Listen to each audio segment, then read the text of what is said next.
الحمد لله نحمده ونستعينه ونستغفره ونؤمن به ونتوكل عليه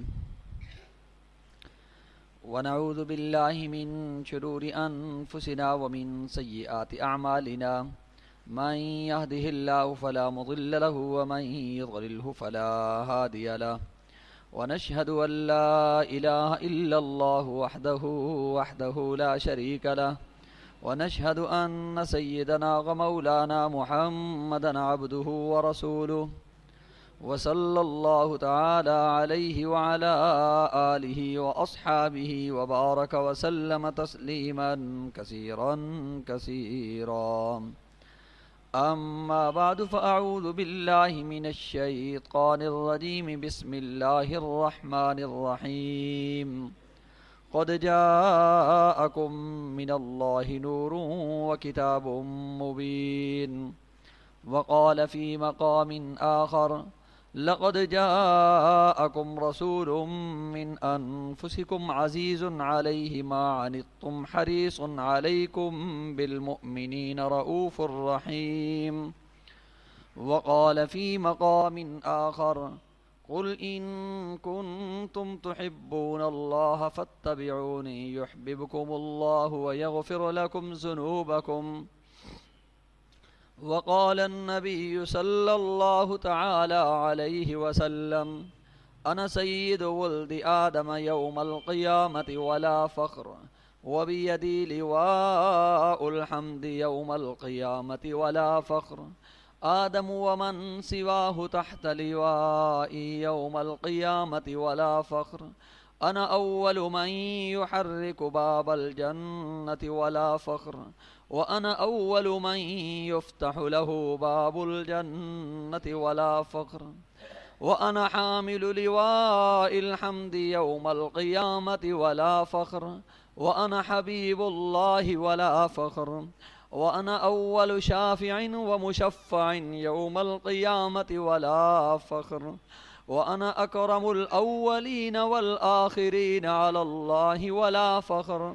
وأنا أول الناس خروجا إذا بعثوا، وأنا قائدهم إذا وفدوا، وأنا خطيبهم إذا انصتوا، وأنا مبشرهم إذا يئسوا، وأنا شفيعهم إذا حسبوا. وقال النبي صلى الله تعالى عليه وسلم: إن الجنة حرمت على الأنبياء حتى أدخلها، وإنها لمحرمة على الأمم حتى تدخلها أمتي. وقال النبي صلى الله تعالى عليه وسلم: كل أمتي يدخلون الجنة إلا من أبى.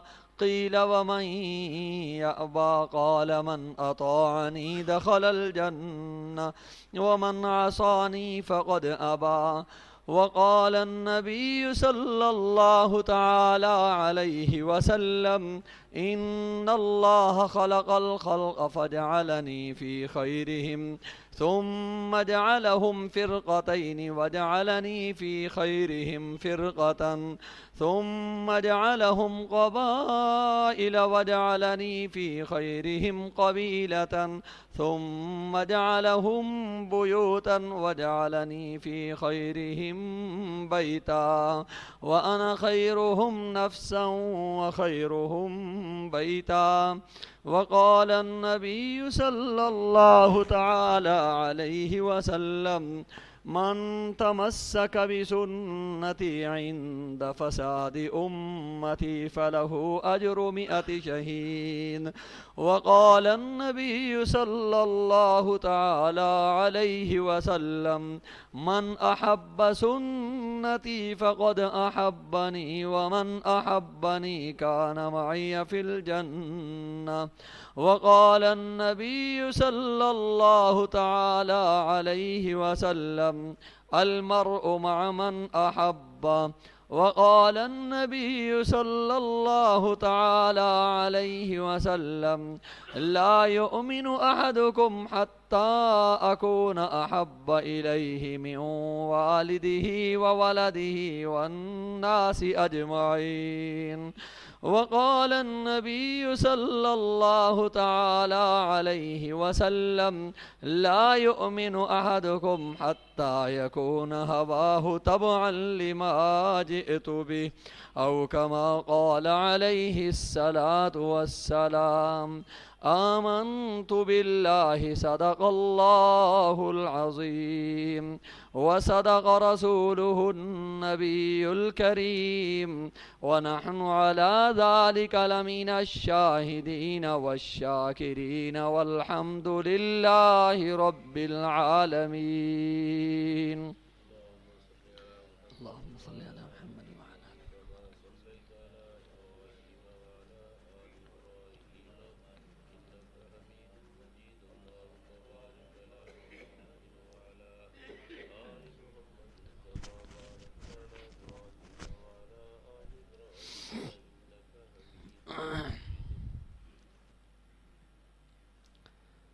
میرے واجب الاحترام، قابل صد احترام عزیز ساتھیوں، جس طرح کہ آپ حضرات کو معلوم ہے کہ یہ ربیع الاول کا مہینہ ہے اور اس مہینے کے اندر نبی کریم صلی اللہ علیہ وسلم دنیا کے اندر تشریف لائے ہیں، اس لیے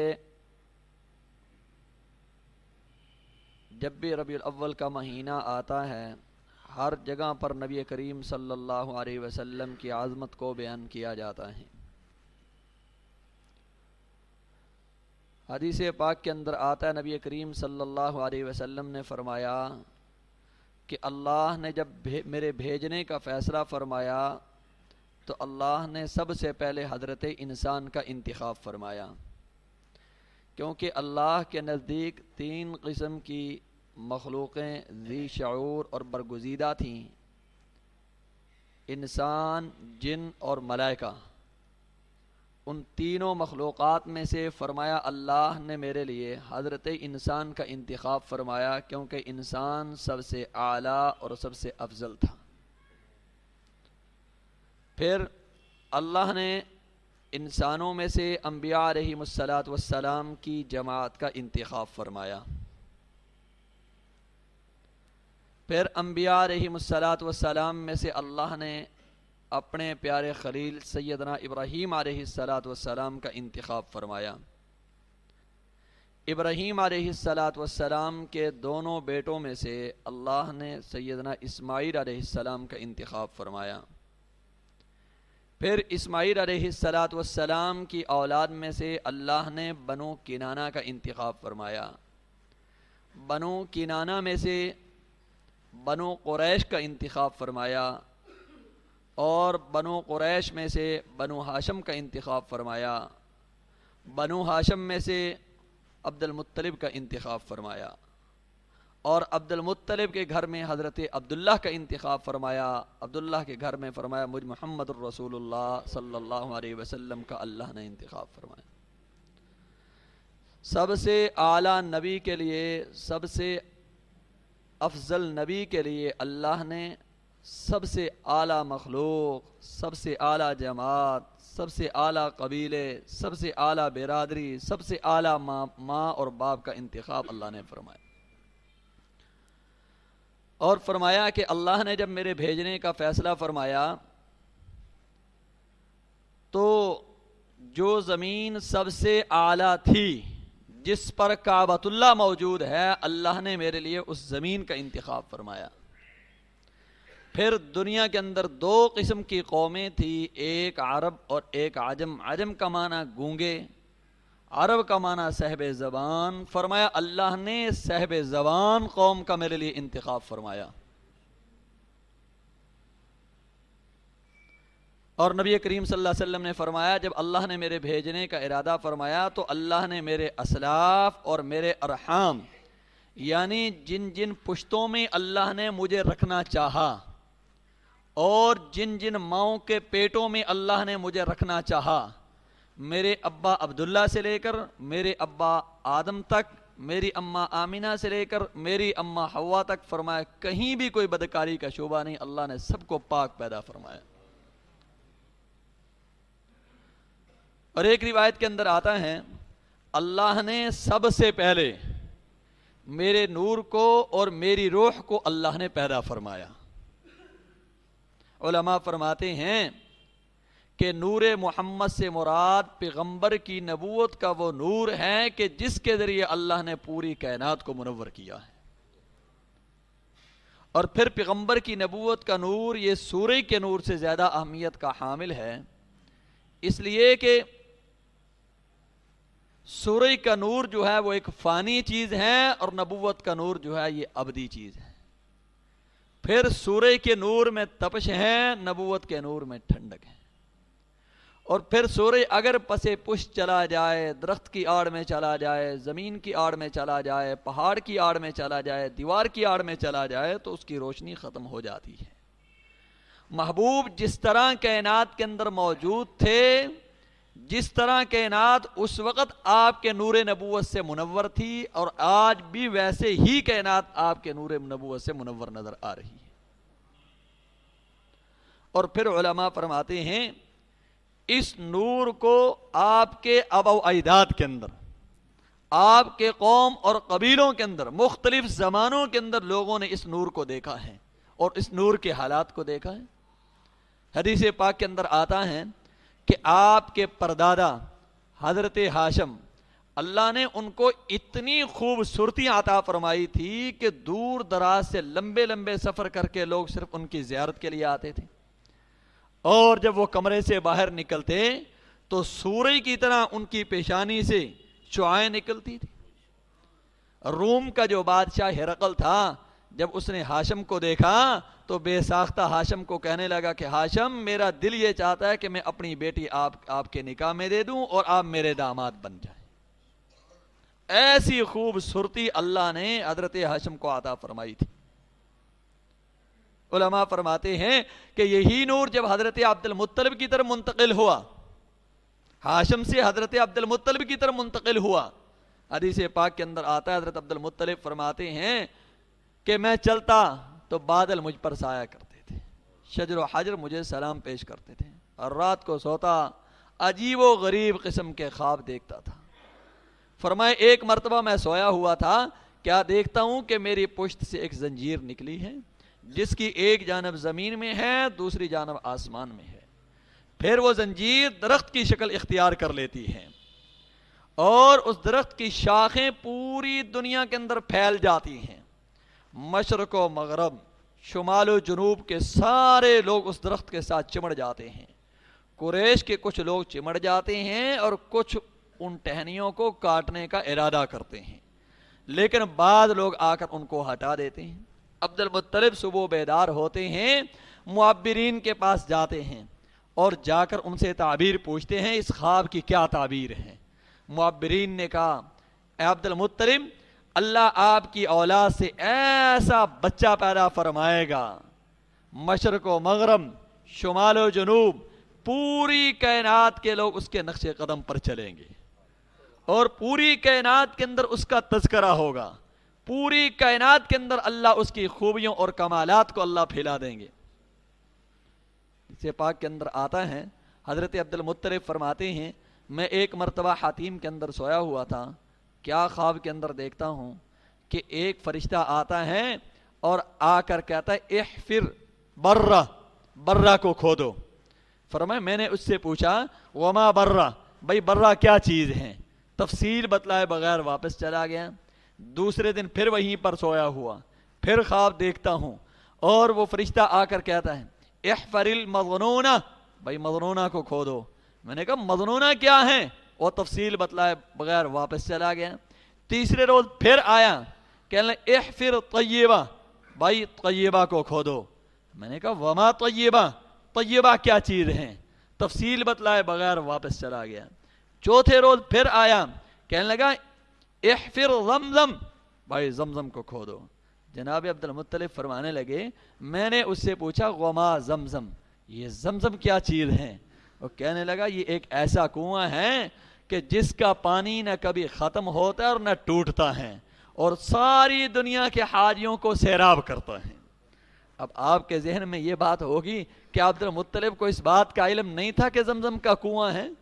علماء فرماتے ہیں بات در اصل یہ ہے، قبیلہ بنو جرہم کے کچھ لوگ جب یمن کے اندر قحط پڑا تو وہ لوگ معاش کی تلاش میں یمن سے نکلے، اور آتے آتے جب زمزم کے مقام پر پہنچے اس وقت صرف سیدہ ہاجرہ اور اسماعیل علیہ السلام وہاں پر موجود تھے۔ تو اصل جو عرب کے لوگ ہیں وہ یمن کے لوگ ہیں، تو سب سے پہلے اسماعیل علیہ السلام نے ان لوگوں سے عربی سیکھی۔ جو یہ لوگ جب یہاں پر آئے، پانی دیکھا، کنواں دیکھا، حضرت ہاجرہ سے رہنے کی اجازت مانگی، تو حضرت ہاجرہ نے ان کو رہنے کی اجازت دے دی۔ اب یہ لوگ یہاں پر رہنے لگے۔ جب سیدنا اسماعیل بڑے ہوئے تو اتفاقاً حضرت اسماعیل کی شادی بھی اسی قبیلے سے ہوئی۔ آپ نے عربی زبان بھی ان سے سیکھی اور آپ کی شادی بھی انہی سے ہوئی۔ اور پھر آپ سیدنا اسماعیل علیہ السلام کو اللہ نے نبوت عطا فرمائی، تو اللہ نے آپ کو نبی بھی اسی قوم کی طرف بنا کر بھیجا، قبیلہ بنو جرہم کی طرف اللہ نے نبی بنا کر بھیجا۔ اپنی زندگی کے اندر سیدنا اسماعیل علیہ السلام کعبے کے متولی اور زمزم کی سرداری، بیت اللہ کی سرداری، مکہ مکرمہ کی سرداری سب اسماعیل علیہ السلام کے پاس تھی۔ جب اسماعیل علیہ السلام کی عمر 130 سال ہوئی تو ان کا انتقال ہوا، تو ان کو ان کی والدہ کے ساتھ ہی حتیم کے اندر دفن کر دیا گیا۔ دفن کرنے کے بعد اب وہ سرداری ان کے بڑے بیٹے قیدار کے پاس آ گئی۔ اب جب قیدار کے پاس آئی، زمانہ گزرا، ایک زمانے کے بعد قبیلہ بنو جرہم اور بنو اسماعیل کے اندر لڑائی ہوئی۔ جب قبیلہ بنو جرہم اور بنو اسماعیل کے اندر لڑائی ہوئی تو اللہ نے قبیلہ بنو جرہم کو غلبہ عطا فرما دیا، ان کو بنو اسماعیل کو مکہ مکرمہ چھوڑنا پڑا۔ اب یہ لوگ چھوڑ کر چلے گئے اور مکے کے آس پاس اور مکے کے اطراف کے اندر آباد ہو گئے۔ کتابوں کے اندر آتا ہے ایک لمبے زمانے کے بعد 500 سال کے بعد جب قبیلہ بنو جرہم کے لوگوں نے ظلم و ستم کی انتہا کر دی اور بیت اللہ کی بے حرمتی کی انتہا کر دی، اللہ کی نافرمانیوں کی انتہا کر دی، تو اب اللہ نے دوبارہ قبیلہ بنو اسماعیل کو اللہ نے مکہ مکرمہ کے اوپر غلبہ نصیب فرمایا۔ اب جب یہ لوگ مکہ مکرمہ کے اوپر آئے تو اس وقت بنو جرہم جانے لگے تو انہوں نے جتنی قیمتی اشیاء تھی بیت اللہ کی، ہیرے جواہرات، سونا، چاندی، سب اٹھا کر زمزم کے کنویں میں ڈالا اور اس کو اوپر سے بند کر دیا اور وہاں سے وہ لوگ چلے گئے۔ اب 500 سال کے بعد ان لوگوں کا قبضہ آیا۔ اب بیچ میں کئی لوگ گزر چکے تھے، اس لیے ان کو پتہ ہی نہیں تھا کہ یہاں پر کوئی زمزم کا کنواں ہے، یہاں پر کوئی چیز ہے۔ تو اس وجہ سے اب مکہ مکرمہ کے اندر جب حضرت عبد المطلب کی سرداری آئی تو فرشتہ آیا اور اس نے خواب کے ذریعے مطلع فرمایا کہ عبد المطلب آپ زمزم کو کھودو۔ فرمایا وہ زمزم کیا ہے؟ فرمایا وہ تو ایک کنواں ہے جس کا پانی نہ کبھی ختم ہوتا ہے نہ کبھی ٹوٹتا ہے، اور فرمایا ساری دنیا کے حاجیوں کو وہ پانی سیراب کرتا ہے، آپ اس کنویں کو کھودو۔ کتابوں کے اندر موجود ہے کہ حضرت عبد المطلب نے پوچھا کہ بھائی اس کی علامت کیا ہے؟ اس فرشتے نے کہا کہ آپ صبح جا کر دیکھیں یہ قریۃ النمل یعنی چیونٹیوں کی بستی، تو فرمایا جہاں پر چیونٹیاں ہوں اور سفید پروں والا کوا آ کر وہاں پر چونچ لگائے زمین پر تو سمجھ لو کہ زمزم کا کنواں وہاں پر موجود ہے۔ حضرت عبد المطلب صبح بیدار ہوئے اور قریش کو جا کر خواب کی تعبیر بتلائی اور ان سے مدد مانگی کہ تم میرا تعاون کرو، ہم مل کر یہ کنواں کھودتے ہیں۔ لیکن قریش کے لوگوں نے انکار کر دیا۔ حضرت عبد المطلب اکیلے اور ان کے ساتھ ان کے بڑے بیٹے حارث، اس وقت ان کا ایک ہی بیٹا تھا حارث، اپنے بیٹے کو ساتھ لیا اور کدال پھوڑا یہ ساتھ لیے اور جا کر وہاں سے کھدائی شروع کر دی۔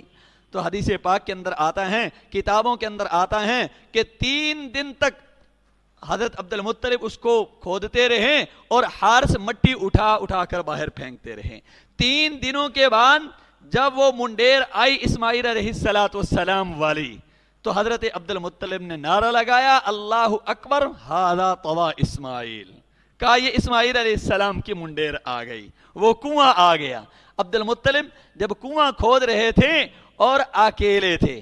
اس وقت جناب عبد المطلب نے ایک منت مانی کہ اے اللہ اگر تم مجھے 10 بیٹے عطا فرما دے اور وہ 10 کے 10 جوان ہو جائیں اور میرے دستے بازو بن جائیں, اللہ ایک بیٹے کو آپ کے نام پر قربان کروں گا.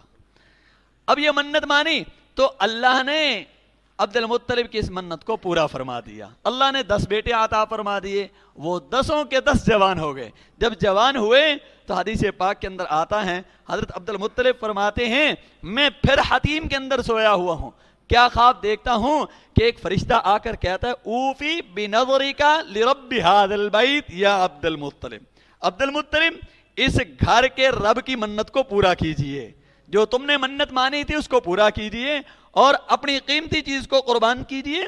کتابوں میں آتا ہے عبد المطلب صبح بیدار ہوئے, ایک مینڈے کی قربانی کی اور لوگوں کو اس کا گوشت کھلا دیا. دوسرے دن پھر سوتے ہیں, فرشتے نے کہا بھائی اس سے بھی اعلیٰ چیز کو قربان کرنا ہے, ایک بیل لیا اس کو قربان کر کے لوگوں کو کھلا دیا. تیسرے دن پھر فرشتہ آیا, اس نے کہا بھائی اس سے بھی اعلیٰ چیز کو قربان کرنا ہے, ایک اونٹ لیا اس کو ذبح کیا لوگوں کو کھلا دیا. چوتھے روز پھر فرشتہ آیا, اس نے کہا بھائی آپ اپنی نظر کو بھول چکے ہو, اپنی منت کو بھول چکے ہو, آپ اپنے بیٹے کو قربان کرو. کتابوں کے اندر آتا ہے حضرت عبد المطلب نے اپنے بیٹوں کو اکٹھا کیا اور ان کو یہ ساری بات سنائی کہ میں نے منت مانی تھی تو اب اللہ کی طرف سے مجھے یہ حکم دیا گیا کہ آپ اس منت کو پورا فرماؤ. اب کیا مشورہ ہے؟ کتابوں کے اندر آتا ہے سب بیٹوں نے بیک زبان ہو کر کہا وفعل ما شئت, ابا جی آپ جو چاہیں کریں, ہم میں سے ہر آدمی اپنے قربانی دینے کے لیے تیار ہیں. اب سب بیٹے تیار ہو گئے. جناب عبد المطلب نے قرآن اندازی کی, قرآن اندازی میں حضرت عبداللہ کا نام نکلا جو نبی کریم صلی اللہ علیہ وسلم کا والد تھے, ان کا نام نکلا. اب جب عبد المطلب ان کو پکڑ کر ہاتھ میں چھری لے کر اب قربان گاہ کی طرف جانے لگے اور راستے کے اندر بہنوں نے رونا شروع کر دیا. کتابوں کے اندر آتا ہے حضرت عباس نے زبردستی عبد المطلب کے ہاتھ سے ان کو پکڑ لیا, کام اس کو ہم ذبح نہیں ہونے دیں گے. اتنے میں قریش کے سردار آگے, انہوں نے عبد المطلب کو کہا کہ آپ ذبح کرنے میں جلدی نہ کریں, آپ ایسا کریں خیبر کے اندر ایک کاہنہ رہتی ہے اس کے پاس جاؤ, جا کر اس کو یہ ساری تفصیل سناؤ, ہو سکتا ہے کہ یہ اس کی جان بھی بچ جائے اور اللہ کا حکم بھی پورا ہو جائے. تو جب وہ اس کاہنہ کے پاس گئے تو اس کاہنہ نے کہا کہ آپ ایسا کریں کہ 10 اونٹوں کی اور عبداللہ کے نام کی قرآن اندازی کریں, جب تک عبداللہ کا نام آتا رہے آپ 10 اونٹ بڑھاتے رہیں, پہلے 10 اونٹ عبداللہ کا نام, پھر 20 اونٹ عبداللہ کا نام, پھر 30 اونٹ عبداللہ کا نام. تو جب تک عبداللہ کا نام آتا رہے آپ اونٹوں کی تعداد کو بڑھاتے رہو. تو جب 100 پر یہ تعداد پہنچی تو اونٹوں کا نام نکلا تو فوراً عبد المطلب نے نعرہ لگایا, کہا یا اللہ تیرا شکر ہے کہ یہی مقصد تھا. تو اب کتابوں کے اندر آتا ہے کہ صفا مروہ کے درمیان عبد المطلب نے 100 اونٹوں کی قربانی کی, اس منت کو پورا کیا اور 100 اونٹوں کی عبد المطلب نے اپنے بیٹے کی خاطر قربانی کر دی اور ان کو ذبح کر دیا, لوگوں کو کھلا دیے. تو کتابوں کے اندر آتا ہے کہ نبی کریم صلی اللہ علیہ وسلم کے والد کی یہ عظمت تھی کہ آپ سے قبل ایک انسان کی جو قیمت تھی وہ صرف 10 اونٹ تھی, ایک انسان کی قیمت 10 اونٹ تھی. اللہ کے نبی کے والد کی وجہ سے اللہ نے انسان کی قیمت کو اتنا بڑھایا 100 اونٹوں کے برابر اللہ نے فرما دی. تو کتابوں کے اندر آتا ہے کہ یہی نور جب حضرت عبد المطلب کی طرف منتقل ہوتا ہے تو حضرت عبد المطلب فرماتے ہیں کہ عجیب و غریب قسم کے واقعات میرے ساتھ پیش آتے ہیں. ایک تاریخ کی کتاب کے اندر آتا ہے, سیرت کی کتابوں کے اندر آتا ہے, ایک مرتبہ حضرت عبد المطلب یمن کی طرف تجارت کی نیت کے ساتھ, تجارتی قافلے کے ساتھ گئے. جب آپ یمن میں پہنچے تو وہاں پر ایک یہودی عالم تھے اور وہ تورات کو پڑھ رہے تھے. انہوں نے جب حضرت عبد المطلب کی طرف دیکھا, دیکھ کر کہنے لگا بھائی تم کہاں سے آئے ہو؟ فرمایا ہم مکہ مکرمہ سے آیا ہوں. اس نے کہا بھائی کیا خاندان ہے؟ فرمایا قریش ہوں. اس نے کہا اچھا اگر اجازت ہو تو میں آپ کے جسم کے کچھ اعضاء دیکھ سکتا ہوں؟ حضرت عبد المطلب فرمانے لگے بھائی سطر کے علاوہ آپ جو چاہیں آپ دیکھ سکتے ہیں, آپ کو اجازت ہے. تو اس آدمی نے, اس راہب نے, وہ جو عالم تھا اس عالم نے ناک کا پہلے ایک سوراخ دیکھا, پھر ناک کا دوسرا سوراخ دیکھا. دیکھنے کے بعد کہنے لگا بھائی عبد المطلب اللہ نے آپ کے ناک کے ایک سوراخ میں نبوت کو رکھا ہے اور دوسرے ناک کے سوراخ میں اللہ نے سلطنت کو رکھا ہے، لیکن یہ اظہار تب ہوگا جب آپ کی رشتہ داری قبیلہ بنو نجار کے ساتھ ہو۔ کیا آپ کی رشتہ داری قبیلہ بنو نجار کے ساتھ ہیں؟ عبد المطلب فرمانے لگے ابھی تک تو نہیں۔ کہنے لگا اچھا اندھا اگر نکاح کرنا ہو، شادی کرنی ہو تو قبیلہ بنو نجار میں جا کر کرنا، کیونکہ اللہ نے آپ کے ناک کے ایک سوراخ میں نبوت رکھی ہے اور ناک کے دوسرے سوراخ میں اللہ نے سلطنت رکھی ہے۔ یہ دونوں چیزیں اللہ نے تیرے اندر رکھی ہیں، لیکن اظہار اللہ تب فرمائے گا جب آپ کی رشتہ داری وہاں پر ہوگی۔ کتابوں کے اندر آتا ہے، اس لیے حضرت عبد المطلب اب بیٹے کی فدیے سے فارغ ہوئے، حضرت عبداللہ بھی جوان ہو گئے، اب شادی کی فکر لاحق ہوئی۔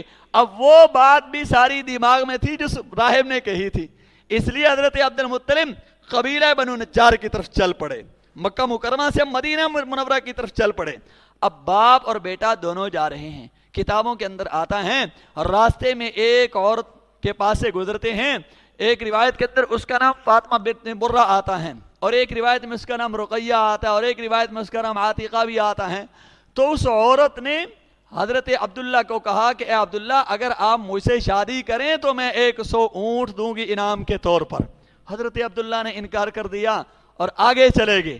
اب جب وہاں قبیلہ بنو نجار میں پہنچے تو وہ حیب کی بیٹی حالہ سے حضرت عبد المطلب نے اپنا نکاح کیا، اور وہ حیب کے چھوٹے بھائی وہب کی بیٹی سے اپنے بیٹے حضرت عبداللہ کا نکاح کیا، حضرت آمنہ سے حضرت عبداللہ کا نکاح کیا۔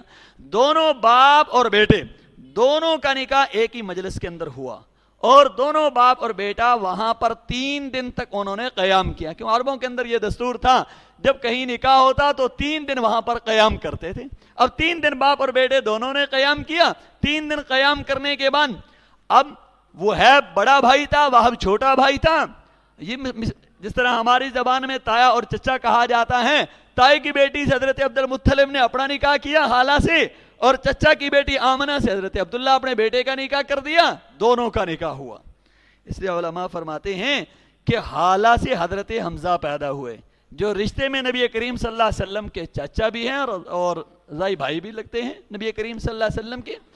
تو حدیث پاک کے اندر آتا ہے، کتابوں کے اندر آتا ہے کہ جب نبی کریم صلی اللہ علیہ وسلم کے والد اور آپ کے دادا جب واپس آ رہے تھے تو وہیں سے وہی عورت دوبارہ ملی۔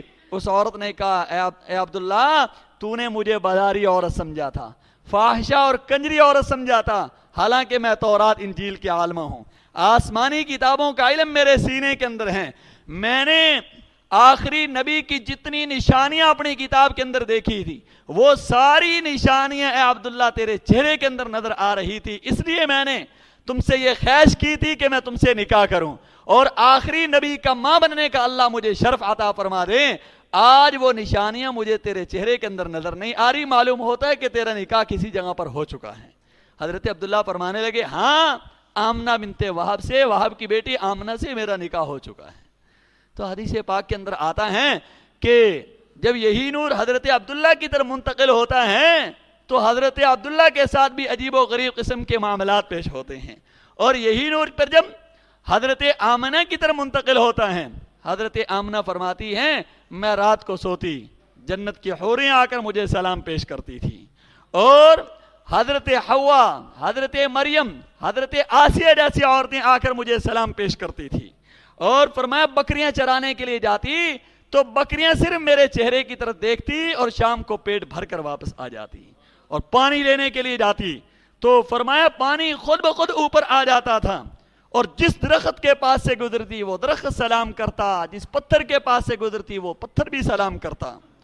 تو حضرت آمنہ فرماتی ہیں کہ میرا پورا جسم خوشبو سے معطر ہو جاتا ہے، جو کپڑا استعمال کرتی وہ کپڑا خوشبو سے معطر، جو بستر استعمال کرتی وہ بستر خوشبو سے معطر، اور جو چارپائی استعمال کرتی وہ چارپائی خوشبو سے معطر، جس مکان کے اندر جاتی وہ مکان خوشبو سے معطر ہو جاتا تھا۔ حدیث کے اندر آتا ہے یہی خوشبو حضرت عبد المطلب نے جب محسوس کی تو فوراً اپنی بیوی حضرت فاطمہ سے کہا جو حضرت آمنہ کی ساس تھی، ان سے کہا کہ بھائی میری بہو کو روکو کہ وہ بیوہ ہو کر خوشبو استعمال کرتی ہیں، حالانکہ میں بیت اللہ کا متولی ہوں اور مکہ مکرمہ کا سردار ہوں، یہ میری شرافت کے خلاف ہیں، میری عظمت کے خلاف ہیں، میری بزرگی کے خلاف ہیں کہ میری بہو بیوہ ہو کر ایسی چیزیں استعمال کرے، ایسی خوشبو استعمال کرے۔ جب حضرت آمنہ کو پتہ چلتا ہے، کتابوں کے اندر آتا ہے، حضرت آمنہ رونا شروع کر دیتی ہیں، فرماتی ہے آپ نے تو صرف خوشبو محسوس کی ہے، میں تو رات کو سوتی ہوں، روزانہ جنت کی حوریں آ کر سلام کرتی ہیں، حضرت مریم، حضرت حوا، حضرت آسیہ جیسی عورتیں آ کر سلام پیش کرتی ہیں، اور اسی طریقے سے پانی لینے کے لیے جاتی ہوں، پانی خود بخود اوپر آ جاتا ہے، بکریاں چرانے کے لیے جاتی ہوں، صرف میرے چہرے کی طرف دیکھتی ہیں اور پیٹ بھر کر واپس آ جاتی ہیں، اور کانٹے پہ قدم آتا ہے کانٹا پھول بن جاتا ہے، پتھر پہ قدم آتا ہے پتھر موم بن جاتا ہے۔ جب سے یہ بچہ میرے پیٹ کے اندر آیا ہے میں نے تو عجیب و غریب قسم کی چیزیں دیکھی، آپ نے صرف خوشبو محسوس کی ہے۔ یہ تو ایسے محسوس ہوتا ہے کہ اس مہمان کا کمال ہے جو میرے پیٹ کے اندر ہیں۔ اس لیے علماء فرماتے ہیں، کتابوں کے اندر بھی موجود ہیں، حضرت فاطمہ آمنہ فرماتی ہیں جیسے جیسے نبی کریم صلی اللہ علیہ وسلم کی ولادت کا وقت قریب آیا، فرمایا مجھے کبھی متلی نہیں آئی، کبھی مجھے قے کی شکایت نہیں ہوئی، کبھی میری طبیعت میں تھکن اور تھکاوٹ محسوس نہیں ہوئی۔ تو علماء فرماتے ہیں کہ اللہ اس بات کی طرف اشارہ کرنا چاہتا تھا کہ لوگو میرا نبی اتنی عظمت والا ہے، جب وہ ماں کے پیٹ میں آیا تو ماں کو کبھی متلی نہیں آئی، کبھی قے نہیں آئی۔ تو فرمایا اس کے امتیوں تم بھی اپنے ماں باپ کا خیال کرو، نبی ماں کے پیٹ میں آ کر ماں کو تکلیف نہ دے، تو بھائی تم دنیا میں آ کر فرمایا اپنے ماں باپ کو تکلیف دیتے ہو۔ تو اس لیے علماء فرماتے ہیں، حضرت آمنہ فرماتی ہیں کہ جب یہی نور میری طرف منتقل ہوا، فرمایا میں نے عجیب و غریب قسم کی چیزیں دیکھی ہیں۔ حدیث پاک کے اندر آتا ہے نبی کریم صلی اللہ علیہ وسلم جس رات پیدا ہوتے ہیں، حدیث پاک کے اندر آتا ہے ایک سمندر کی مچھلیاں دوسرے سمندر کی مچھلیوں کو مبارکباد پیش کرتی ہیں، ایک جنگل کے درندے دوسرے جنگل کے درندوں کو مبارکباد پیش کرتے ہیں، ایک آسمان کے فرشتے دوسرے آسمان کے فرشتوں کو مبارکباد پیش کرتے ہیں۔ حدیث پاک کے اندر آتا ہے پوری دنیا کے اندر جتنے بھی بت خانوں کے اندر بت موجود تھے وہ جا کر زمین پر گرتے ہیں، اور بادشاہوں کے سروں پر جو تاج تھے وہ بھی زمین پر جا گرتے ہیں، اور بادشاہوں کے تخت الٹ جاتے ہیں، پوری دنیا کے اندر انقلاب برپا ہیں۔ حضرت عبد المطلب فرماتے ہیں میں بیت اللہ کے اندر کھڑے ہو کر اللہ کی عبادت کر رہا تھا، میں کیا دیکھتا ہوں کہ صبح کا وقت ہے، بت آپس میں ٹکراتے ہیں اور زمین پر گرتے ہیں، بتوں سے آواز آتی ہے لوگو اس کعبے کو پاک کرنے والا محمد آج دنیا میں آ چکا ہے۔ حدیث پاک کے اندر آتا ہے مکہ مکرمہ کے اندر ایک یہودی عالم تجارت کی نیت سے آیا ہوا تھا، جس رات نبی کریم صلی اللہ علیہ وسلم کی ولادت ہوتی ہے، صبح کے وقت وہ قریشیوں کو جمع کرتا ہے، کہتا ہے یا معاشر قریش، اے قریش کی جماعت، حل ولد فیکم اللیلۃ مولود، کیا تمہارے اندر کوئی بچہ پیدا ہوا ہے؟ قریش نے کہا واللہ ما نعلمہ، اللہ کی قسم ہمیں اس بات کا علم نہیں۔ کہنے لگا ولدت ہادی نبی، کہنے لگا کہ آج رات اس امت کا آخری نبی جو ہے وہ دنیا کے اندر آیا ہے، اور اس کی نشانی یہ ہے اس کے دونوں کندھوں کے درمیان مہر نبوت ہیں، اور 2 رات تک وہ دودھ استعمال نہیں کرے گا، اس لیے کہ ایک جننی نے اس کے منہ کے اندر اپنی انگلی کو داخل کیا ہے، یہ اس کی نشانیاں ہیں۔ جاؤ جا کر تحقیق کرو، آج رات اس امت کا آخری نبی دنیا کے اندر آیا ہے۔ قریش کے لوگ اپنے گھروں کے اندر گئے اور جا کر تحقیق کی، پتہ چلا عبد المطلب کا پوتا پیدا ہوا ہے، عبداللہ کا بیٹا پیدا ہوا ہے۔ آ کر اس عالم کو بتلایا، وہ عالم کہنے لگا مجھے اس کے پاس لے چلو۔ جب اس کو نبی کریم صلی اللہ علیہ وسلم کے پاس لایا گیا اور کہنے لگا اس بچے کی کمر سے کپڑا ہٹاؤ، جیسے نبی کریم صلی اللہ علیہ وسلم کی کمر سے کپڑا ہٹایا گیا، اس نے آپ کی مہر نبوت کو دیکھا، فرآ تلک الشامہ، جب اس نے نبی کریم صلی اللہ علیہ وسلم کی مہر نبوت کو دیکھا، ووقع الیہودی مغشیا علیہ، وہ یہودی بے ہوش ہو کر گر پڑا۔ فلما افاقا، جب وہ ہوش میں آیا تو کہنے لگا ویلک، بھائی تمہارے لیے ہلاکت ہو، ذہبت واللہ النبوت من بنی اسرائیل، خدا کی قسم یہ نبوت بنی اسرائیل سے چلی گئی۔ اور فرحتم بھی یا معاشر قریش، اے قریش کی جماعت، اے قریش کے سرداروں، تم خوشیاں مناؤ، فرحتم بھی، تم خوشیاں مناؤ، واللہ لیستون بکم ستوتن، خدا کی قسم اللہ اس بچے کے ذریعے تمہیں وہ اقتدار نصیب فرمائے گا، وہ غلبہ نصیب فرمائے گا، وہ حکومت اور سلطنت اللہ عطا فرمائے گا، فیخرج خبرها من المشرق والمغرب، جس کی خبر مشرق سے مغرب تک، شمال سے جنوب تک، پوری دنیا کے اندر اس اقتدار کی خبر پہنچے گی، ایسا غلبہ اللہ تمہیں نصیب فرمائے گا۔ حدیث پاک کے اندر آتا ہے، حضرت آمنہ فرماتی ہیں نبی کریم صلی اللہ علیہ وسلم کی جس رات نبی کریم صلی اللہ علیہ وسلم کی ولادت ہوتی ہے، فرمایا کہ نبی کریم صلی اللہ علیہ وسلم جب میرے پیٹ سے باہر آتے ہیں، علماء فرماتے ہیں 22 اپریل 571 عیسوی اور جیٹ کی پہلی تاریخ، جس کے 13 گھنٹے 13 منٹ اور 12 گھنٹے جس کے گزر چکے تھے، اور فرمایا کہ صبح صادق کا وقت تھا، ربیع الاول کی 12 تاریخ تھی، صبح 4:20 کا وقت تھا جب نبی کریم صلی اللہ علیہ وسلم اپنی ماں کے پیٹ سے باہر تشریف لائے۔ حدیث پاک کے اندر آتا ہے نبی کریم صلی اللہ علیہ وسلم جب اپنی اماں کے پیٹ سے باہر تشریف لائے، آپ کا جسم خوشبو سے معطر تھا اور بالکل صاف ستھرا تھا، آپ کے جسم پر کوئی گندگی کا نام و نشان موجود نہیں تھا۔ حضرت ام ایمن فرماتی ہیں صرف میرے دل کے اندر یہ بات آئی کہ ذرا اس بچے کو صاف کر دوں، لیکن غیب سے آواز آئی ولد رسول اللہ صلی اللہ علیہ وسلم طاہرا مطہرا، اے ام ایمن اس بچے کو کیا پاک کرے گی، یہ تو ساری کائنات کو پاک کرنے کے لیے آیا ہے۔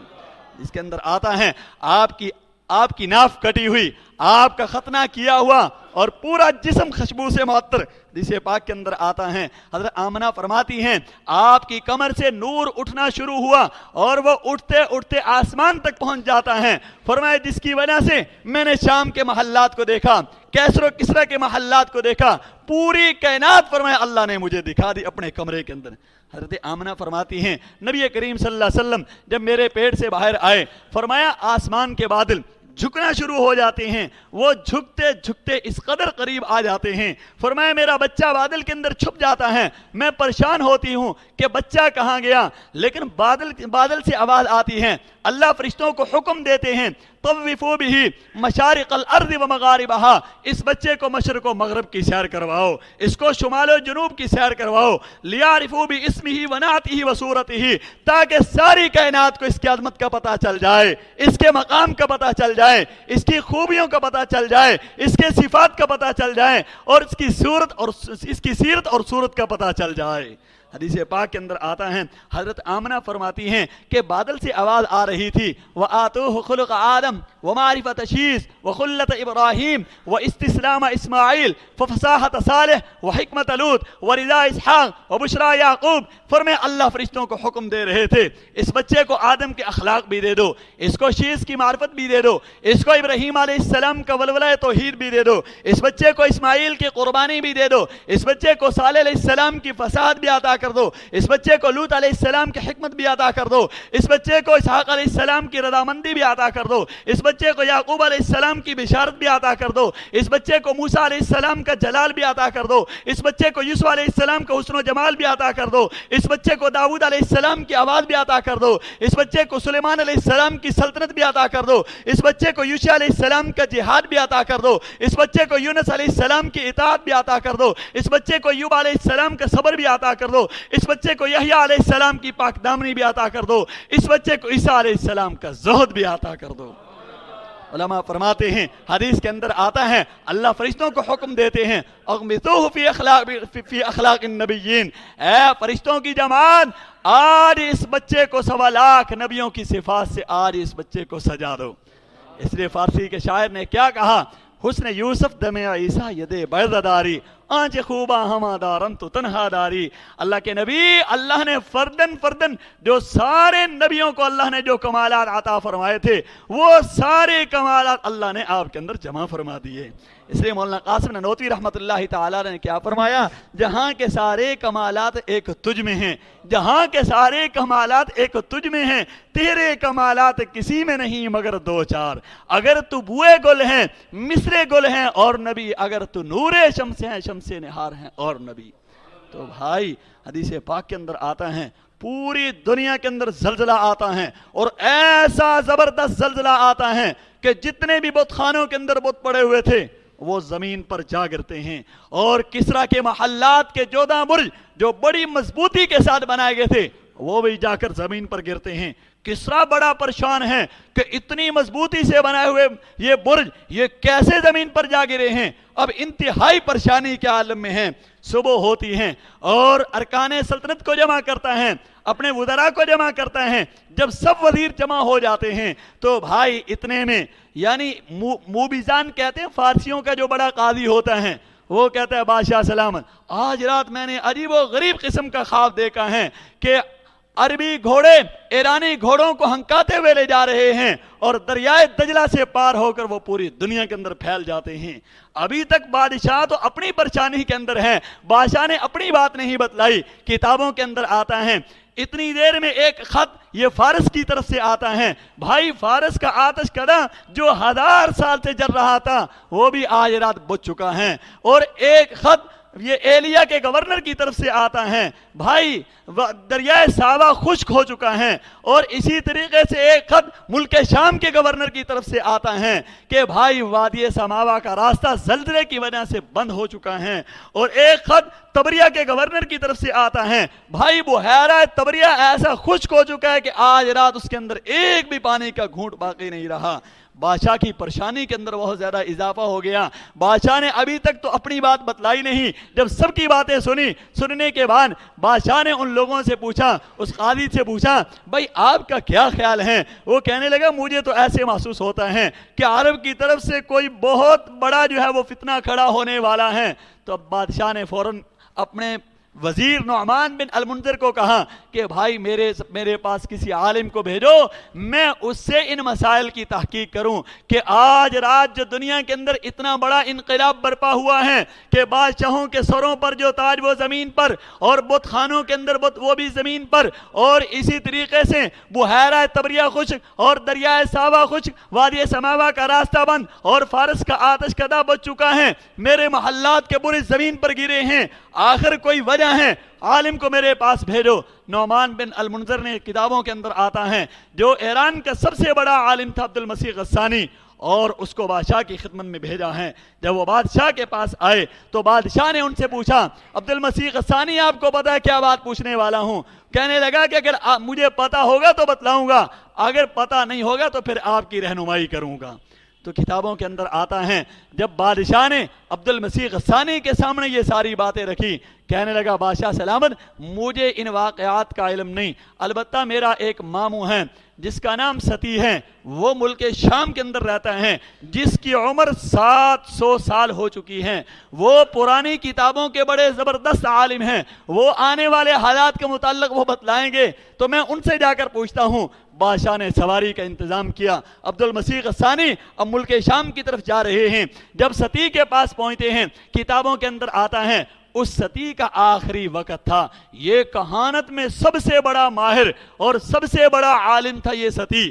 تو کتابوں کے اندر آتا ہے جیسے ستی نے عبد المسیح غسانی کو دیکھا تو فوراً کہنے لگا کہ عبد المسیح تم میرے پاس اس لیے آئے ہو، تیرے بادشاہ کے محل کے 14 برج زمین پر گرے ہیں، اور اسی طریقے سے فارس کا آتش کدہ بچ چکا ہے، بادشاہوں کے سروں پر جو تاج تھے وہ بھی زمین پر جا گرے ہیں، اور اسی طریقے سے بادشاہوں کے تخت الٹ چکے ہیں، اور وادی سماوا کا راستہ بند ہو چکا ہے، بحیرہ تبریہ خشک ہو چکا ہے، دریائے ساوا خشک ہو چکا ہے، تو مجھ سے ان حالات کی تحقیق کرنے کے لیے آیا ہے۔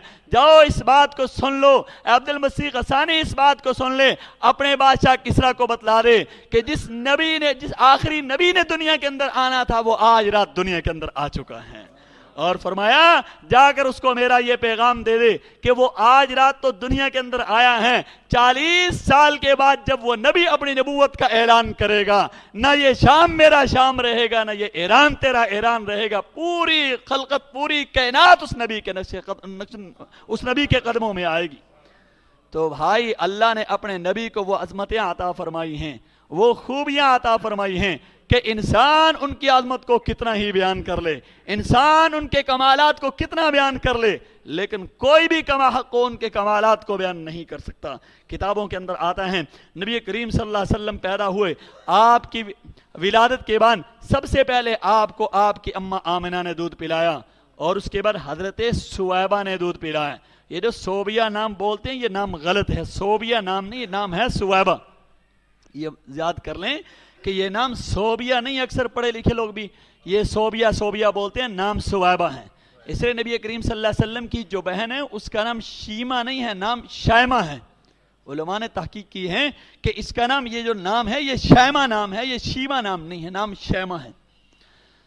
تو حدیث پاک کے اندر آتا ہے کہ آپ جب پیدا ہوئے تو سب سے پہلے آپ کو آپ کی اماں آمنہ نے دودھ پلایا، اور اس کے بعد پھر حضرت سویبہ نے آپ کو دودھ پلایا، حضرت سویبہ کے بعد پھر حضرت حلیمہ نے آپ کو دودھ پلایا. کیونکہ حدیث پاک کے اندر آتا ہے کہ عربوں کے اندر یہ دستور تھا کہ دیہاتوں سے عورتیں آتی اور وہ بچوں کو اٹھا کر لے جاتی اور ان کی پرورش کرتی، ان کی خدمت کرتی. جب وہ بچے چلنے پھرنے کے قابل ہو جاتے اور اپنا ہوش سنبھال لیتے تو وہ ماں باپ کے پاس لے کر آتی، ماں باپ سے اپنی اجرت وصول کرتی اور بچوں کو ماں باپ کے حوالے کر دیتی. جس سال نبی کریم صلی اللہ علیہ وسلم کی ولادت ہوتی ہے، حدیث کے اندر آتا ہے 300 عورتیں مکہ مکرمہ کے اندر آتی ہیں اور ہر عورت آ کر حضرت آمنہ کے دروازے پر دستک دیتی ہیں. آمنہ بچہ ہیں، جواب ملتا ہے بچہ ہیں. بھائی اس کا ابا ہیں، جواب ملتا ہے اس کا ابا نہیں. تو آگے سے کہتی بھئی یتیم کے گھر سے ہمیں کیا ملے گا. کتابوں کے اندر آتا ہے آخر میں حضرت حلیمہ آئی اور آ کر دروازے پر دستک دی، فرمایا بچہ ہیں. حضرت آمنہ نے فوراً کہا بچہ ہے لیکن یتیم ہیں. حضرت حلیمہ فرمانے لگی میں نے تو اس کی یتیمی کے متعلق نہیں پوچھا، آپ نے کیسے کہہ دیے کہ یتیم ہیں. حضرت آمنہ رو کر کہنے لگی کہ بھائی جتنی بھی عورتیں تجھ سے پہلی آئی ہیں انہوں نے اس کو یتیم سمجھ کر یہ کہہ کر اس کو چھوڑ دیا کہ یتیم کے گھر سے ہمیں کیا ملے گا. تو میرے دل کے اندر یہ تکلیف ہوتی ہے، کاش کہ میرے بچے کا ابا عبداللہ ہوتا تو آج اس کی بھی پرورش کرنے والا کوئی ہوتا، آج اس کو بھی اٹھانے والا کوئی ہوتا. اس لیے میں نے تمہیں پہلے بتلا دیا کہ بھائی یہ یتیم ہیں. سیرت کی کتابوں کے اندر آتا ہے حضرت حلیمہ فرماتی ہیں دروازہ کھولو. جب دروازہ کھولا گیا نبی کریم صلی اللہ علیہ وسلم لیٹے ہوئے ہیں اور آپ کے چہرے انور پر سفید رنگ کا کپڑا پڑا ہوا ہے. حضرت حلیمہ کپڑے کو ہٹاتی ہیں، نبی کریم صلی اللہ علیہ وسلم آنکھ کھولتے ہیں، حضرت حلیمہ کی طرف دیکھتے ہیں اور حضرت حلیمہ اٹھا کر اپنے سینے کے ساتھ لگاتی ہیں. حضرت حلیمہ فرماتی ہیں نبی کریم صلی اللہ علیہ وسلم کو اپنے سینے کے ساتھ لگانا تھا، پستان دودھ سے بھر جاتے ہیں اور جذبات میں تلاطم آ جاتا ہے. حضرت حلیمہ فرماتی ہیں میں بڑی حیران ہوئی کہ یہ بچہ اتنی عظمت والا ہے، یہ بچہ اتنی نصیبے والا ہے کہ جس بچے کا بچپن اتنی عظمت والا ہے اس بچے کی جوانی کتنی عظمت والی ہوگی، جس بچے کی نبوت سے پہلے والا زمانہ اتنی عظمت والا ہے، نبوت کے بعد والا زمانہ کتنی عظمت والا ہوگا. حضرت حلیمہ فرماتی ہیں میں نے اس بچے کو لیا، آپ صلی اللہ علیہ وسلم کو لیا اور اٹھا کر باہر آئی تو فرمایا کہ میں اپنے شوہر کے پیچھے بیٹھی سواری کے اوپر. 3 روایتیں ہیں، ایک روایت کے اندر خچری کا تذکرہ آتا ہے، ایک روایت کے اندر گدھی کا تذکرہ آتا ہے، ایک روایت کے اندر اونٹنی کا تذکرہ آتا ہے. حضرت حلیمہ فرماتی ہیں جب میں اپنے شوہر کے پیچھے بیٹھتی ہوں میرا شوہر اونٹنی کو اٹھانے کی کوشش کرتا ہے لیکن وہ اونٹنی چلتی نہیں. بالآخر میرے شوہر نے کہا کہ حلیمہ اس بچے کی عظمت کا تقاضا یہ کہ اس کو آگے بٹھایا جائے، آپ یہ بچہ مجھے پکڑا دیں. حضرت حلیمہ فرماتی ہیں جب میں نے نبی کریم صلی اللہ علیہ وسلم کو اپنے شوہر کے حوالے کیا، اب سواری کو اٹھایا، اونٹنی کو اٹھایا، فرمایا وہ اس قدر تیز رفتار کے ساتھ جانے لگی کہ ساری عورتوں کی سواریوں سے آگے بڑھنے لگی. اب راستے کے اندر وہ عورتیں جن کے پاس اچھی سواریاں تھی پوچھنے لگی حلیمہ کیا تو نے سواری کو تبدیل کر لیا ہے؟ حضرت حلیمہ فرمانے لگی سواری کو تبدیل نہیں کیا بلکہ سوار کو تبدیل کر لیا ہے. حدیث پاک کے اندر آتا ہے حضرت حلیمہ فرماتی ہیں جب نبی کریم صلی اللہ علیہ وسلم میرے گھر کے اندر تشریف لاتے ہیں کیا دیکھتی ہوں ہر طرف برکتیں ہی برکتیں ہیں، ہر طرف اللہ کی رحمتیں ہی رحمتیں ہیں. فرمایا کہ وہ بکریاں کہ قحط کی وجہ سے جن کے تھنوں کے اندر دودھ خشک ہو چکا تھا لیکن نبی کریم صلی اللہ علیہ وسلم کی وجہ سے ان کے تھن دودھ سے بھر جاتے ہیں. اور ایک مرتبہ کتابوں کے اندر آتا ہے حضرت حلیمہ کی بڑی بیٹی جس کا نام شائمہ تھا جو نبی کریم صلی اللہ علیہ وسلم کی رضائی بہن ہے، وہ کہنے لگی اے اماں میرے ساتھ محمد کو بھیجا کرو بکریاں چرانے کے لیے. تو حضرت حلیمہ نے فرمایا کس لیے؟ کہا جب یہ میرا بھائی محمد میرے ساتھ جاتا ہے تو یہ بکریاں مجھے پریشان نہیں کرتی، اس لیے کہ یہ اس کے چہرے کی طرف دیکھتی رہتی ہیں اور شام کو پیٹ بھر کر واپس آ جاتی ہیں، اور اگر ہمیں گرمی محسوس ہوتی ہے تو بادل جو ہے وہ اس کے اوپر سایہ کرتے ہیں. حدیث پاک کے اندر آتا ہے حضرت شیمہ فرمانے لگی ایک مرتبہ میرے دماغ کے اندر ایک شرکیہ جملہ آیا, ابھی میں زبان سے نکالنے والی تھی, نبی کریم صلی اللہ علیہ وسلم نے میرے بازو پر اتنے زور سے کاٹا کہ جس کی وجہ سے وہ شرکیہ جملہ بھی میرے دماغ سے نکل گیا.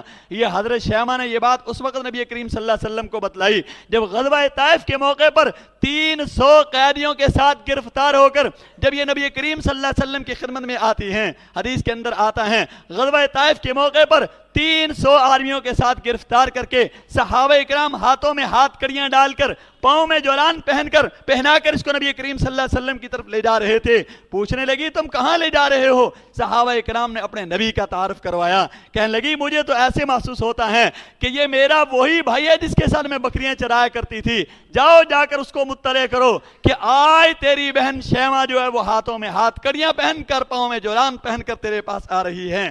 حدیث پاک کے اندر آتا ہے جب نبی کریم صلی اللہ علیہ وسلم کو بتلایا گیا تو آپ فوراً جلدی سے اٹھے اور آپ نے حضرت شیمہ کا استقبال کیا اور اپنی چادر کو نیچے بچھایا. حدیث کے اندر آتا ہے نبی کریم صلی اللہ علیہ وسلم نے حضرت شیمہ کی وجہ سے 300 قیدیوں کو بھی رہا فرما دیا اور اس کے بعد آپ نے فرمایا اے شیمہ میرے بچپن کے حالات ذرا صحابہ کو سناؤ. حضرت شیمہ فرمانے لگی یا رسول اللہ مجھے وہ پہاڑ بھی یاد ہیں جو آپ کو سلام کرتے تھے, وہ درخت بھی یاد ہیں جو آپ کو سلام کرتے تھے, اور جب آپ کے اوپر آپ دھوپ محسوس کرتے تو آپ کے اوپر بادل جو ہے وہ سایہ کرتے تھے اور بکریاں چرانے کے لیے لے جاتی اور بکریاں صرف آپ کے چہرے کی طرف دیکھتی تھی اور شام کو پیٹ بھر کر واپس آ جاتی تھی. یا رسول اللہ مجھے اس بات کا علم نہیں تھا کہ آپ اللہ کے نبی بننے والے ہیں. میرے دماغ کے اندر ایک شرکیہ جملہ آیا تھا, سہیلیاں کے اندر بیٹھی ہوئی تھی, میں وہ شرکیہ جملہ زبان پر لانا چاہ رہی تھی لیکن آپ نے اس قدر زور سے کاٹا آج تک یہ نشان موجود ہے. حدیث پاک کے اندر آتا ہے نبی کریم صلی اللہ علیہ وسلم جب بڑے ہو گئے, علماء فرماتے ہیں کہ دیکھیے اللہ کے نبی ایک ہفتے میں اتنے بڑے کہ جتنا عام بچہ ایک مہینے کے اندر بڑھتا ہے, جتنا عام بچہ ایک مہینے کے اندر ایک سال کے اندر بڑھتا ہے, آپ صلی اللہ علیہ وسلم ایک مہینے کے اندر اتنے بڑے ہیں کیونکہ اللہ براہ راست پیغمبر کی تربیت فرما رہے تھے. اللہ یہ بتلانا چاہتے تھے کہ لوگوں میری تربیت میں اور انسانوں کی تربیت کے اندر فرق ہے. علماء فرماتے ہیں جب نبی کریم صلی اللہ علیہ وسلم کی عمر 6 سال کی ہوتی ہے اب ننیال قبیلے کی طرف سے فرمائش آتی ہے کیونکہ آپ کا ننیال قبیلہ مدینہ منورہ کے اندر رہتا تھا اور ددیال قبیلہ مکہ مکرمہ کے اندر رہتا تھا. اس لیے علماء فرماتے ہیں کہ اللہ کے نبی نے 23 سال مکہ میں رہ کر اپنے ابا کو راضی کر دیا اور ہمیشہ کے لیے مدینہ میں رہ کر اللہ کے نبی نے اپنی اماں کو راضی کر دیا. علماء فرماتے ہیں جب نبی کریم صلی اللہ علیہ وسلم کی عمر 6 سال ہوئی اب ننیال قبیلے کی طرف سے فرمائش آئی آمنہ اللہ نے جو آپ کو یتیمی کے عالم میں اللہ نے جو آپ کو بچہ عطا فرمایا تھا سنیں اس بچے نے بولنا شروع کر دیا ہے, دوڑنا شروع کر دیا ہے, وہ بچہ بڑا ہو چکا ہے, ذرا وہ بچہ ہمیں دکھلا دو. کتابوں کے اندر آتا ہے حضرت آمنہ حضرت ام ایمن کو ساتھ لے کر یہ 3 آدمیوں پر مشتمل قافلہ یہ مکہ مکرمہ سے روانہ ہوتا ہے. اب یہ 3 آدمیوں پر مشتمل قافلہ یہ مکہ مکرمہ سے چلتے چلتے جب یہ مدینہ منورہ کے اندر پہنچتے ہیں نبی کریم صلی اللہ علیہ وسلم کے والد کی قبر مبارک مدینہ منورہ کے اندر ہیں اور حضرت آمنہ سب سے پہلے اپنے خاوند کی قبر پر آتی ہیں اور قبر پر آ کر بیٹھ جاتی ہیں اور کچھ دیر بیٹھنے کے بعد پھر رونا شروع کر دیتی ہیں. کہتی ہیں عبداللہ تو نے تو مجھے کہا تھا کہ میں واپس آؤں گا, بچے کے لیے کپڑے اور کھلونے لے کر آؤں گا, مجھے تو بعد میں پتا چلا کہ میں اجڑ چکی ہوں, میں بیوہ بن چکی ہوں, تیرا بچہ محمد یتیم ہو چکا ہے. اے عبداللہ مجھے تو اس بات کا علم نہیں تھا, اگر اللہ تمہیں اتنی طاقت دے اور میری باتیں تجھ تک پہنچا دے اور اللہ اگر تمہیں اتنی طاقت دے ذرا قبر سے باہر چہرہ نکال کر تو دیکھ اللہ نے تمہیں کتنا حسین بچہ عطا فرمایا ہے. حدیث پاک کے اندر آتا ہے حضرت آمنہ نے یہ بات کہی اور بے ہوش ہو کر وہاں پر گر پڑی. حضرت ام ایمن حضرت آمنہ کو نبی کریم صلی اللہ علیہ وسلم کے ننیال قبیلے کی طرف لے جاتی ہیں اور 1 مہینہ وہاں پر قیام کرنے کے بعد سیرت کی کتابوں کے اندر آتا ہے اب یہ 3 آدمیوں پر مشتمل قافلہ یہ مدینہ منورہ سے مکہ مکرمہ کی طرف روانہ ہوتا ہے. جب مقام ابوا پر پہنچتا ہے پہاڑوں کے اندر پہنچتے ہیں, مقام ابوا پر پہنچتے ہیں, حدیث پاک کے اندر آتا ہے حضرت آمنہ کی طبیعت زیادہ خراب ہو جاتی ہے. نبی کریم صلی اللہ علیہ وسلم فرماتے ہیں کہ لوگوں مجھے وہ وقت یاد ہے جب میری اماں کی طبیعت بڑی خراب تھی, وہ بے ہوشی کے عالم میں تھی, میں اپنی اماں کے سرہانے کی طرف بیٹھا ہوا تھا اور میری اماں کی آنکھیں بند تھی. میری اماں نے اچانک اپنی آنکھیں کھولی, آسمان کی طرف دیکھا اور کہنے لگی کہ اللہ تیری حکمتوں کو تو ہی بہتر جانتا ہے, تیرے فیصلوں کو اللہ تو ہی بہتر جانتا ہے. اے اللہ آنے سے پہلے اس کے تو نے ابا کو اٹھا لیا, اب 6 سال کی عمر ہے, اے اللہ تو نے میرے اٹھانے کا بھی فیصلہ فرما لیا. اے اللہ یہ بچہ میں تیرے حوالے کرتی ہوں, اے اللہ تو اس کی مدد فرمانا, اے اللہ اس کی کفالت فرمانا. حدیث کی کتابوں کے اندر آتا ہے حضرت آمنہ نے یہ بات کہی اور آپ کی روح پرواز کر گئی. اب حضرت ام ایمن نبی کریم صلی اللہ علیہ وسلم کو مکہ مکرمہ کی طرف لاتی ہیں. کتابوں کے اندر آتا ہے مکہ مکرمہ کے اندر وہ پہاڑ جو مدینہ کے راستے پر تھا, حضرت عبد المطلب کو نبی کریم صلی اللہ علیہ وسلم کے ساتھ بڑی محبت تھی. اب روزانہ انتظار کرتے ہیں کہ کب میرا پوتا آئے گا, کب میری بہو آمنہ آئے گی. ایک دن کیا دیکھتے ہیں کہ ایک عورت آ رہی ہے اور جس کے ہاتھ کے اندر بچہ ہے, وہ بچہ اتنا حسین ہے کہ سورج کی شعائیں اس پر پڑتی ہیں, وہ بھی شرمندہ ہو کر واپس ہو جاتی ہیں. ایسا خوبصورت بچہ. حضرت عبد المطلب نیچے اترتے ہیں, کیا دیکھتے ہیں یہ تو ام ایمن ہے اور یہ میرا پوتا محمد ہے. پوچھتے ہیں کہ اے ام ایمن آمینہ کہاں گئی؟ حضرت ام ایمن رو کر کہتی ہیں کہ اے عبد المطلب اللہ کے فیصلے پر راضی رہو. جس طرح آپ کا بیٹا اللہ کو پیارا ہو چکا ہے, آپ کی بہو بھی اللہ کو پیاری ہو چکی ہیں. کتابوں کے اندر آتا ہے حضرت عبد المطلب روتے ہوئے نبی کریم صلی اللہ علیہ وسلم کو اپنے سینے سے لگاتے ہیں اور آپ کی پیشانی کو چومتے ہیں, آپ کی پیشانی کو بوسہ دیتے ہیں, پہاڑ کے اوپر لے جاتے ہیں, پہاڑ کے اوپر کھڑا کر کے نبی کریم صلی اللہ علیہ وسلم کے چہرے انور کو آسمان کی طرف کرتے ہیں. کہتے ہیں اللہ تیرے فیصلوں کو تو ہی بہتر جانتا ہے, تیری حکمتوں کو تو ہی بہتر جانتا ہے. اللہ آنے سے پہلے تو نے اس کے ابا کو اٹھا لیا, 6 سال کی عمر میں اس کی اماں کو اٹھا لیا. اللہ اب اس بچے کی عمر 8 سال ہے اور میری عمر 118 سال تک ہو چکی ہے, پتہ نہیں میری زندگی کے کتنے دن باقی ہیں. اے اللہ اس بچے کی مدد فرمانا, اے اللہ اس بچے کی کفالت فرمانا. اے اللہ میں نے اس بچے کا نام محمد اس لیے رکھا تھا کہ 40 سال میں اس کی عظمتوں کے ڈنکے بجیں اور پوری دنیا کے اندر اس کے کمالات کو پھیلانا.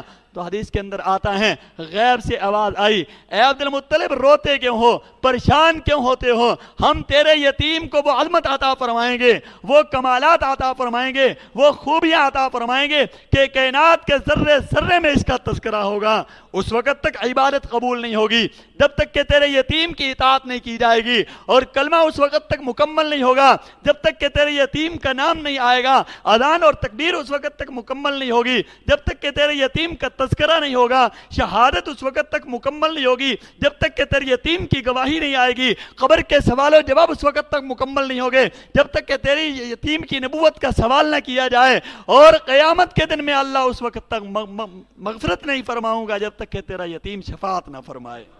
تو بھائی قیامت کا دن آنے والا ہے کہ جس دن جس طرح خطبے کے اندر پڑھا جاتا ہے وَيَقُولُ آدَمُ صَفِيُّ اللَّهِ يَوْمَ الْقِيَامَةِ يَا رَبِّ نَفْسِي نَفْسِي, کہ آدم جیسا پیغمبر جس کو اللہ نے صفی اللہ جیسا مقام عطا فرمایا, اور نوح جیسا پیغمبر جس کو اللہ نے نجی اللہ کا مقام عطا فرمایا, ابراہیم جیسا پیغمبر جس کو اللہ نے خلیل اللہ کا مقام عطا فرمایا, موسیٰ جیسا پیغمبر جس کو اللہ نے کلیم اللہ کا مقام عطا فرمایا, عیسیٰ جیسا پیغمبر جس کو اللہ نے روح اللہ جیسا مقام عطا فرمایا. یہ سارے نبی رو رہے ہوں گے, کیا کہیں گے؟ یا رب نفسی نفسی, یا رب نفسی نفسی, اے اللہ مجھے بچا لے, اے اللہ ہمیں بچا لے. لیکن اس وقت صرف ایک ہی ذات ہے جو یہ کہے گی یا رب امتی, یا رب امتی, اے اللہ میری امت کو معاف فرما دے, اے اللہ میری امت کو معاف فرما دے. تو بھائی اگر ہم اللہ کے نبی کا قرب چاہتے ہیں اور پیغمبر کی شفاعت چاہتے ہیں اور دن قیامت کے اپنا چھٹکارا چاہتے ہیں, تو بھائی اس کا ایک ہی راستہ ہے کہ پیغمبر کی تابعداری کریں.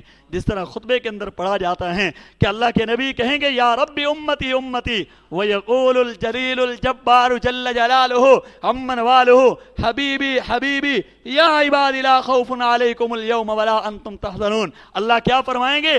حبیبی حبیبی, اے میرے محبوب, اے میرے محبوب, یا عباد لا خوف, آج میرے بندوں پر کوئی خوف نہیں, کوئی غم نہیں. جنہوں نے دنیا میں میرا بن کر زندگی گزاری ہے، یہ تیرے بن کر زندگی گزاری ہے، آج ان کے اوپر کوئی خوف نہیں ہے. اس لیے اللہ کیا فرمائیں گے؟ یا عباد لا خوف. آج میرے بندوں پر بھائی جو اللہ کا بنے گا، اللہ کے نبی کا بنے گا، انشاءاللہ دن قیامت میں اللہ کے نبی اس کی شفاعت فرمائیں گے، اللہ پیغمبر کی شفاعت کو قبول فرمائیں گے. تو بھائی ہم میں سے ہر آدمی یہ چاہتا ہے کہ بھائی قیامت کے دن اللہ کے نبی میری شفاعت فرما دیں، کیونکہ قیامت کے دن اللہ کے نبی کی شفاعت کے بغیر کوئی شفاعت نہیں کر سکے گا، صرف اللہ کے نبی سب سے پہلے شفاعت فرمائیں گے. تو بھائی ہر آدمی قیامت کے دن اپنا چھٹکارا چاہتا ہے، اپنی نجات چاہتا ہے. تو بھائی ہم میں سے ہر آدمی یہ کوشش کرے کہ پیغمبر کی سنتوں پر عمل کرے. جو آدمی جتنا زیادہ پیغمبر کی سنت پر عمل کرے گا، اللہ اس کو اتنا ہی پیغمبر کا قرب نصیب فرمائیں گے. جس طرح وہ ایک شاعر نے کہا نا، نقش قدم نبی کے ہیں جنت کے راستے، اللہ سے ملاتے ہیں سنت کے راستے. نقش قدم نبی کے ہیں جنت کے راستے، اللہ سے ملاتے ہیں سنت کے راستے. بھائی اگر ہم اللہ تک پہنچنا چاہتے ہیں، اللہ کا قرب چاہتے ہیں، تو پیغمبر کے نقش قدم پر چلیں. دیکھیں پیغمبر کا کھانا کس طریقے سے ہے، پیغمبر کا پینا کس طریقے سے ہے، پیغمبر کی خوشی کس طریقے سے ہے، پیغمبر کی غمی کس طریقے سے ہے، پیغمبر کی شادی کس طریقے سے ہے. تو ہم پیغمبر کی ایک ایک سنت پر عمل کریں. اللہ کے نبی نے کیا فرمایا؟ من تمسک بسنتی عند فساد امتی فلہ اجر مئۃ شہید. فرمایا جو میری ایک سنت پر عمل کرے گا قرب قیامت میں، ایک سنت پر عمل کرے گا، اللہ اس کو 100 شہیدوں کے برابر اللہ اجر و ثواب عطا فرمائیں گے. تو انشاءاللہ بھائی تہیہ کریں کہ ہم پیغمبر کی ہر سنت پر عمل کریں گے.